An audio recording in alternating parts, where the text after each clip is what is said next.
Have you ever thought of your smartphone's multi-touch screen as functionally similar to your body's skin? Stay with me here.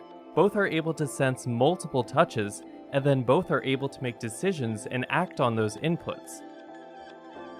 We take for granted being able to feel and sense the environment around us, but translating these senses to electronic devices and building something like multi-touch is no trivial task. In this branch episode, we are going to discuss how engineers created screens that could discern multiple touches in smartphones. This episode is a branch of the episode, How Does a Touchscreen Display Work?, which goes into the physics and basic structure behind projected capacitive touchscreens, as well as OLED displays and toughened glass. So I recommend you take a look if you haven't seen it.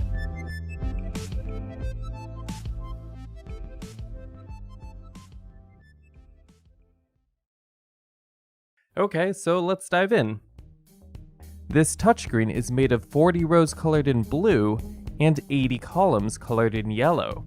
The result is a grid with over 3,000 intersections, and your phone can sense a touch at each of those intersections. We'll get into how it does that shortly, but for now, when you type out a message, your phone detects a pattern that looks like this. When you swipe right, your phone detects this, and multi-touch zooms look like this.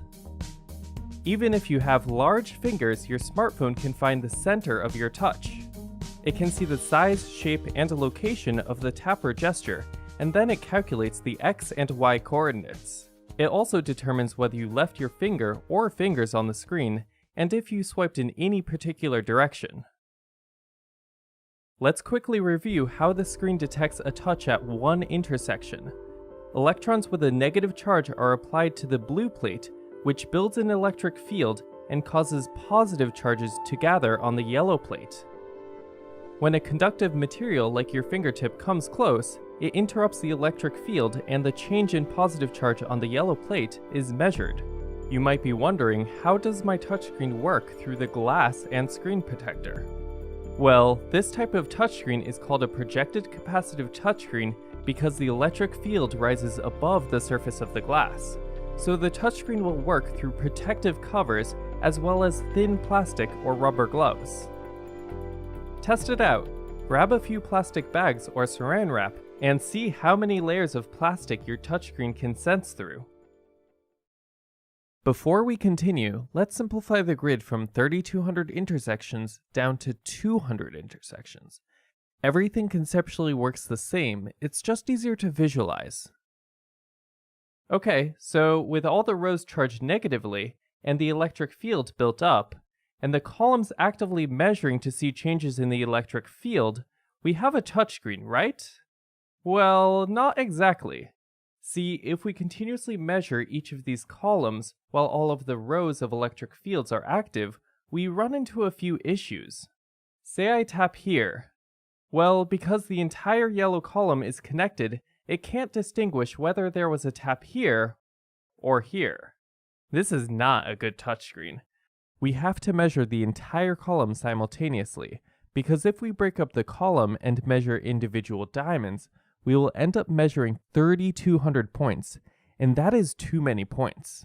So then how do we get it to work properly?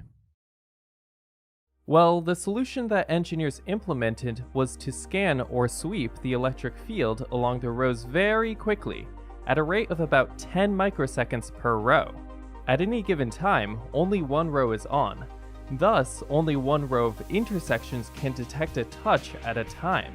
Circuitry in the smartphone controls this sweep of the electric field across each of the rows, and at every row, a measurement along each column is recorded. Before the electric field moves to the next row, each column resets its measurement. The smartphone then correlates when the row was active with the output of each column in order to reconstruct a complete grid. This scanning happens within a couple milliseconds, and it allows for the smartphone to distinguish between 3 or more touches in all different locations. The drawback is that a new time delay is introduced, And if the touchscreen gets too big, say the size of a small table, there would be a rather noticeable delay from the scanning across so many rows. However, with a touchscreen the size of your smartphone, it can quickly determine all the types of touches and gestures. That pretty much sums it up for multi-touch in your smartphone. There are many other types of touchscreens, like resistive or self-capacitive touchscreens, to be detailed in other episodes. This episode is related to the structure of a touchscreen display, as well as electric fields, capacitors, and how to measure capacitance. Thanks for watching. Don't forget to subscribe, comment with your questions and thoughts, and tell your friends and family about something you learned today. And remember to think about conceptual simplicity and structural complexity.